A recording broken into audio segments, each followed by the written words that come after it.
That's my dry rod. Oh, I brought that lake rod because...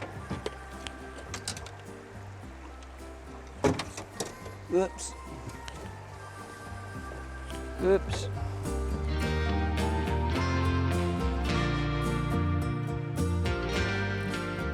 Well, howdy, friends. Oh, it's you. Sorry. Go ahead. Well, howdy, friends. Brian Flechsig of Madison River Outfitters in the Midwest Fly Fishing Schools, and look who I found. Hey, hitchhiking down the road, homeless. I came all the way to Montana, and I'm driving down the road, and here he is, and he just happened to have his drift boat on the back, so... On my bicycle. I mean, what are two guys to do? Got to get it done. You got to drop her in the river and see what kind of trouble you can get into. So we're going to do some fishing today. Been a little while since we fished, about 6 months. Yeah, been a while. Anyhow, we're going to throw some streamers here this morning. Of course, we got the Streamer X rod, which is still my favorite streamer rod. And trying out some, of course, Cortland fly lines. Cortland fly lines. Just happened to be working for Cortland on day 2. Day 2. Day 2. Stay tuned. We've got a lot coming at you with Kelly Galloup and the Slide In from here on the Madison River in Montana.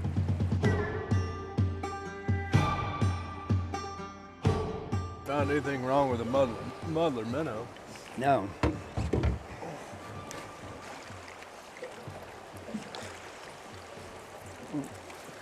This water's, I like this pockets right here.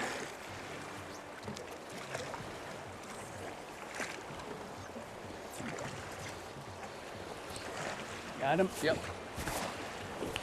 Look at that little feller. As Johnny would say, it's a Kelly fish. It's a fish. Get a little goo on him. That might have to. Okay. I want to change that up a little bit anyway. A knot in my leader? I do. We just got that little cutty, but we fished for 10 minutes and didn't get a show or anything. Maybe we're a little high, so just I've shown this before, but they've got a swivel on here. I added a gold 3/16 tungsten.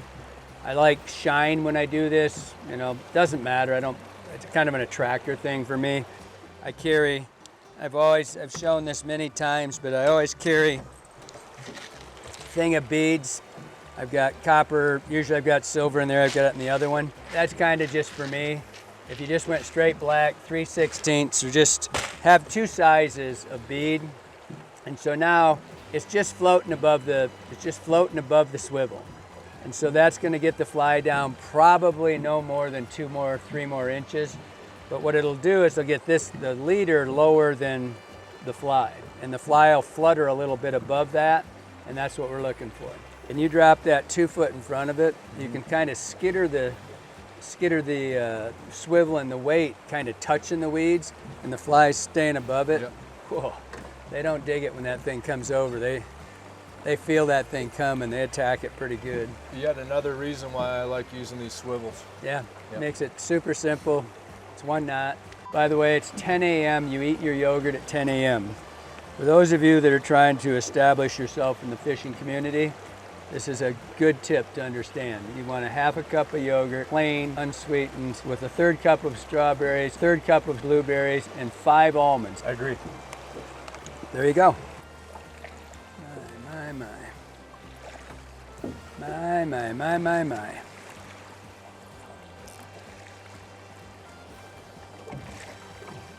A little movement on that thing, but we need some commitment.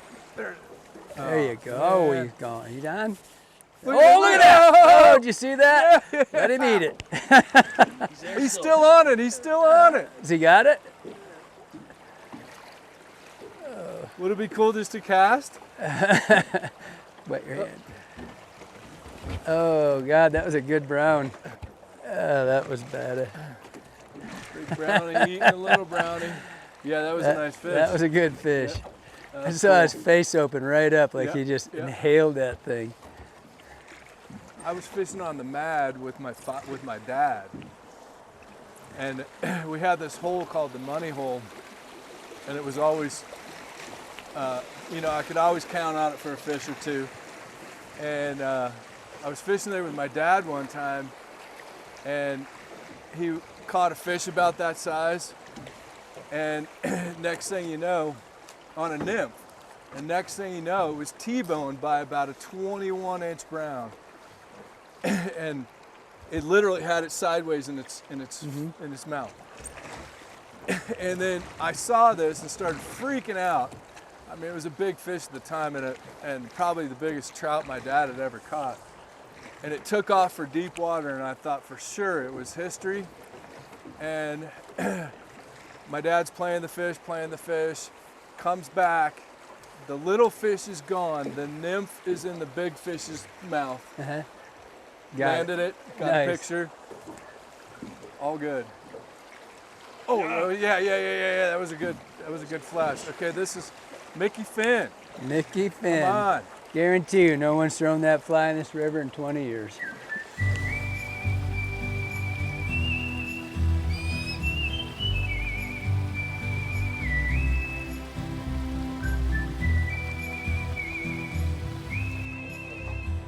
Brian's throwing a 25-foot sink tip, a Cortland 25 streamer. I think it's a 5. And I want everybody to look at this because it's, I mean, we're fishing in 10 inches of water frequently. There's never been a hang up. If you notice, Brian's hitting the, I might add, with pinpoint accuracy today. He hasn't pretty much laser beaming these things into these shallow water riffles. But some of this stuff's this deep. It's got a 25 foot type 5 sink. I believe that's what it is. We have never once touched bottom. The flies aren't, you're not dragging. You start the fly, you hit the fly in the water, you start your retrieve, you'll hover anything you want. You want to go down in this bucket we're just coming into, which is maybe 18 inches deep. All he's got to do is wait 2 seconds, not even, a second and a half, and he's going to drop that extra, 6 inches in there if you want to go deep like that. All of our fish are coming off of, there's been a lot of fish moving, and a significant number of pretty good ones. But we're fishing water our hit zone's about like this, and that's a 25-foot tip.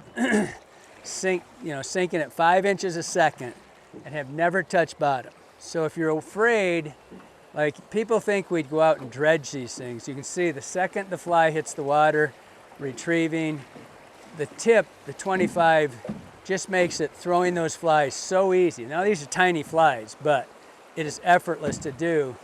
And again, with pinpoint accuracy, because the weight of the line makes it so easy to load the rod. But just a note, just a sidebar, because I get asked that question in the shop constantly. They don't want to, they're afraid of the sinking line like they're going to be hung up. You just don't hang up because you're retrieving so fast. You hit the water and you start your retrieve, so you're never going to get hung up. Don't worry about that. Kelly, one thing that I've been saying, and I said it a lot this week to customers that were here with us, is that in this style of fishing, your opposite hand, my rod hand is of almost no importance. It's my left hand. The left hand tells it when to stop, start. The accuracy comes from my left hand, not from the rod. And the line control here with your opposite hand, I think, is the most important part of this style of fishing. I agree with you, and even more to expound on that is that you are not shooting line. Right. That is one of my least favorite terms. It started in the 70s with weight forwards, like you're going to shoot line, which would be like out on a lake, you just want to throw it as far as you could, right? And you're stopping that line with your left hand. Yes. As you go forward, and you accelerate it. You don't shoot it like throw it. It's a control loop that you stop with your left hand. Correct. Gotta be here. You're like twice married. I'm only once. Huh? Well, Kelly, we're batting 1,000. in 2024, the Madison and the Mad River, both. Yeah, not really stats we need to talk about. Yeah, well, we tried the traditional streamer game, and that actually kind of worked. It worked fine, Yeah. just wasn't the size of fish. Well, we had 4 Yeah. good fish show, Yeah. so that's good, but just wouldn't commit. So we're going to take a break, beat this heat. It's hot out here in Montana, early August. We're going to beat the heat, take a little break, and get back after it tonight. An evening bite. We're going to throw some crane flies, maybe some Crane flies. hoppers, and see what happens. Maybe So, even we might even mini mouse it. I don't know. We'll see what happens. We'll see what Do happens. some hitching, just do some fun stuff. But the fact is, it's me and Kelly in Montana. What could possibly go wrong? Fish eating.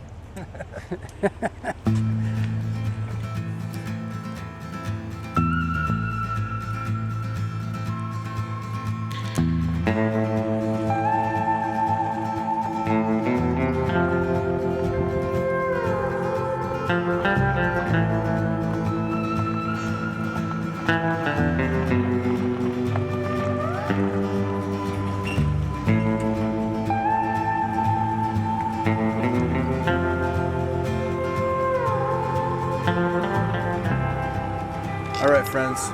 Floating the Madison with Kelly, part 2. We took a break this afternoon, got a little warm. Now we're back on the river for an evening float. And I like this kind of a traditional day here at the Slide In. This morning, as you saw, we were throwing traditional streamers. I mean, goodness gracious, we had on a Mickey fin. Right there. We had on a spruce. It's been a long time since I fished a spruce fly. I do fish smuggler minnows quite often, but I'm a big fan, as big a fan as I am of Kelly Galloup flies and Blaine chocolate flies and game changers and such. You know, the old school stuff still works, and hardly anything better than a muddler minnow. But as you saw, we had minimal results. We moved some fish, but just not a streamer bite, and got a little warm. So we're going to also try something unconventional tonight. We're going to be skating some dry flies, some crane flies and such. Crane flies. I even brought a steelhead fly. The last time I fished that was on the Dean River 25 years ago, fishing dry flies for steelhead. So we're going Just old good. school. But to see what happens. If I've the never fish- skated a bomber on a trout river before, but we'll see what happens. So if the fly is not at least 60 years old, we're not throwing it. So stay tuned. There he is. Hey, Pickle. Oh, Mr. Pickles. Look at you, little guy. Well, Brown Town. We're going to eddy out over here and switch rods. And we're going to throw a bigger brown fly for this next bank. The light's getting lower. Yeah. No, this is just turning on, so. I do have to go back to that crane fly though, somewhere down there. Well, now that the fish are turning on, which If we get 3 or 4 in a row here, we'll I'm convinced that they are. No question. 0. 100% almost not any. This is money flat. Damn it. Here we go. Yeah. The effort paid off. We don't have a net.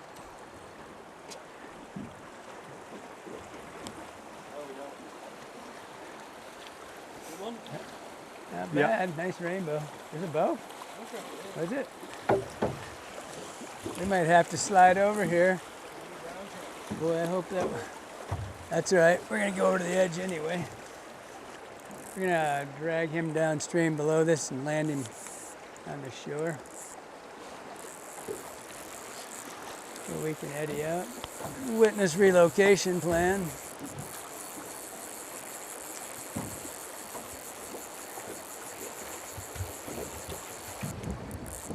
Now if we can get him down around the left side. Nice brownie. A little rainbow eshness in him for a minute. Oh, picked a bad day to wear flip-flops. It's a nice one. Come here, little fella. tarpon. Touch the leader. Count it. Come here, baby. Look at that. Right in the end of the snoot. Under the tongue. Don't do that. Nice. See ya. Crane fly. 30 minutes with the best looking fly ever. 5 minutes with that one. Told you, you can ride a fly. You get too much confidence. You ride that thing. I'd have fished that sucker all the way to the landing. Yeah, me too. I mean, that is such a good, and it may just be it's too big, you know? Maybe they're not on those smaller, or they're not on the bigger cranes yet. That was a lot of casting. Yeah. A lot of casting. Wow, that was a lot of casting. It's a lot of casting. Never lose your interest with those things. You know, I like your analogy. It's a lot like streamer fishing. Mm-hmm. I mean, it's aggressive. You're in, you're twitch, you're back in. Yeah. It's not just docile dry fly fishing. Yeah. And you know, one thing that came to my mind as we were drifting, you were talking about, you made the comment about just drifting a fly can be kind of, it's not as aggressive and maybe exciting and engaging as what we just did. Very. And it reminded me of that book, Fishing the Dry Fly as a Living Insect by Leonard M. Wright Jr. One of my favorites. And mine too. Life changer. Yeah. No, when I read that book, I don't know, I was probably about 15, 16, something like that, was really into dry fly fishing for trout. And changed the way I fish caddis in particular. And polar opposite of what anybody in their generation, that's a 50s book. Right. Polar opposite of what, I mean, it raised a lot of hackles. Yeah. The fact that you were going to animate a dry fly. Yeah. So, and that's what this is. This is complete animation, which we were saying how engaging is the perfect word because you never really lose, you know, you're just always waiting. And you know, it only takes a few. I mean, we must have had, and it was a pickle show still, but I mean, yeah, we had to have 60, 80 each in that 3 hours, 2.5 hours. I mean, you know, a lot of flat, this boom, pop, all that stuff, but it just, every time it happens, it reassures that it's going to happen. You know, we didn't turn 2 or 3 kind of pretty good ones up there we didn't get, but, you know, that one really nice brown, but it's just so engaging, like you said. So I could do it all day, even when they're not on it. I can still do it because it's like streamer fishing where you're watching your fly and you're like, oh yeah, it's gonna happen. It's gonna happen. Well, and you're manipulating, you're maneuvering your fly. Yeah. And there's keeping it just interesting. Nothing more engaging than that. I mean, it's a lot different than just slapping a hopper out there and letting it ride, which can lull you to sleep sometimes. But this was, like you said, it's a lot like streamer fishing, a lot more aggressive, a lot more engaging. And hey, we got a brown trout. Nice one. Yeah. And I forgot my net, so I had to jump out and get it. So I have now had a year where I have forgot my oars on the very first day. And I forgot not only once, but we floated twice today and never really realized that there's no net in here. But if there's going to be a day to have it happen with no net, today was a pretty good one. Yeah. Professionals we are. True. Well, thanks as always for watching, friends, and special thanks to Kelly Galloup and everybody here at the Slide In. This pretty much concludes my yearly Montana trip, week in Montana, although I am going to fish tomorrow morning for sure. I'm going to go up between the lakes. But as always, Kelly, thanks for everything that you do for us. For everything that you do for everybody out there. And as always, friends, stay tuned because we've got a lot more coming at you. You never know when this guy's going to just show up, like in the studio or, I mean, it's crazy. He's everywhere. I can't get rid of him. So, as always, be sure to subscribe to our channel. That really helps us out. Hit the like button. That just makes us feel good. And be sure to watch this video right here.